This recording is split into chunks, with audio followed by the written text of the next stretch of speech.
শেখ হাসিনা এবং তাদের দোসরদের আর ফিরে আসার কোনো সম্ভাবনা নেই। ফিরে আসবে আসামি হয়ে ট্রাইব্যুনালে হাজিরা দিতে ফাঁসির মঞ্চে যাওয়ার জন্য আসতে হবে। এর বাইরে আসার কোনো আর সুযোগ নেই। বাংলাদেশ এখন ফ্যাসিবাদ মুক্ত বাংলাদেশ। 5ই আগস্টের আগে যারা এই বাংলাদেশ শাসন করেছে তারা বাংলাদেশে একটি ফ্যাসিবাদী শাসন ব্যবস্থা কায়েম করে বসেছিলেন।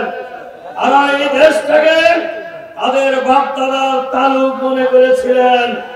তারা এই দেশ থেকে ভোটাধিকার হরণ করেছিলেন। বাংলাদেশের মানুষের ভোট দেওয়ার অধিকার ছিনিয়ে নিয়েছিলেন।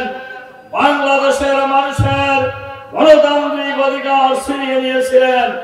বাংলাদেশের মানুষকে জিম্মি করে রেখেছিলেন।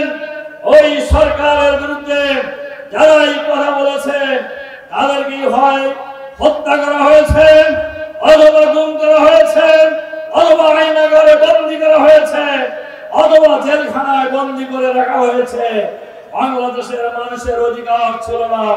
সেই অধিকার আদায়ের জন্যই বাংলাদেশের মানুষ অন্যায়ের বিরুদ্ধে, ফ্যাসিবাদের বিরুদ্ধে জীবন দিয়ে, রক্ত দিয়ে 5ই আগস্ট ফ্যাসিবাদের পতন হয়েছে। বাংলাদেশের 18 কোটি মানুষ মুক্তি লাভ করেছে, দ্বিতীয় স্বাধীনতা পেয়েছে।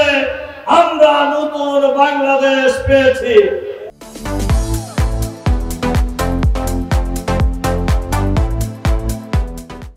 সুতরাং এই নতুন বাংলাদেশ শেখ হাসিনা ফ্যাসিবাদের দোসর দেশ থেকে পালিয়ে গিয়েছে।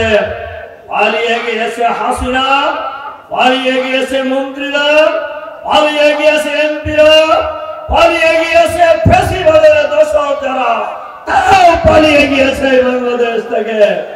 বাংলাদেশ এখন ফ্যাসিবাদ মুক্ত বাংলাদেশ। বাংলাদেশের মানুষ এখন স্বাধীনতা লাভ করেছে।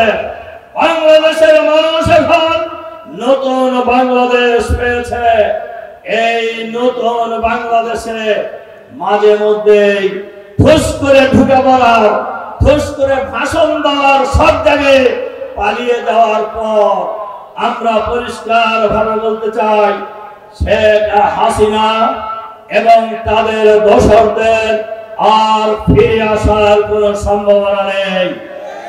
ফিরে আসবে আসামি হয়ে ট্রাইব্যুনালে হাজিরা দিতে ফাঁসির মঞ্চে যাওয়ার জন্য আসতে হবে।